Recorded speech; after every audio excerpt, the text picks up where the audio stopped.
আমরা তো জাতিকে সামনে রেখে বাংলাদেশের প্রতিটি মানুষকে মাথায় রেখে বাংলাদেশের মানুষের কল্যাণে দেশের কল্যাণে সব কিছুকে মাথায় রেখে বাজেটটা দেওয়া হয়েছে।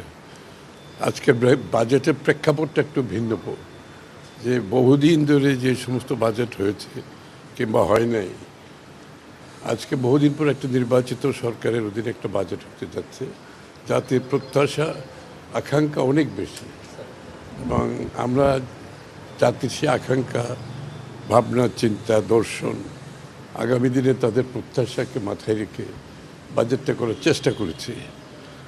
আমরা হয়তো যতটুকু আমাদের সামর্থ্য ছিল তার মধ্যে বাজেট করতে হয়েছে। অর্থনৈতিক যে বিধ্বস্ত একটা ভঙ্গুর অর্থনীতি থেকে আমরা স্থিতিশীলতা এবং সামনের দিকে একটা প্রসপরাস বাংলাদেশ দেখতে চাই, সেদিকে যাওয়ার একটা প্রচেষ্টা এখানে আছে, এবং সেটা সকল জনগণকে নিয়ে। এখানে এই বাজেটের সবচেয়ে মূল প্রতিপাদ্য বিষয় যেটা হচ্ছে, প্রত্যেকটি নাগরিককে এই বাজেটে অন্তর্ভুক্ত করা হয়েছে জাতীয় কার্যক্রমে, অর্থনৈতিক কার্যক্রমে, এবং অর্থনীতির সুফল যাতে সকলের কাছে যায় সেটাকে মাথায় রেখে কিন্তু বাজেটটা করা হয়েছে।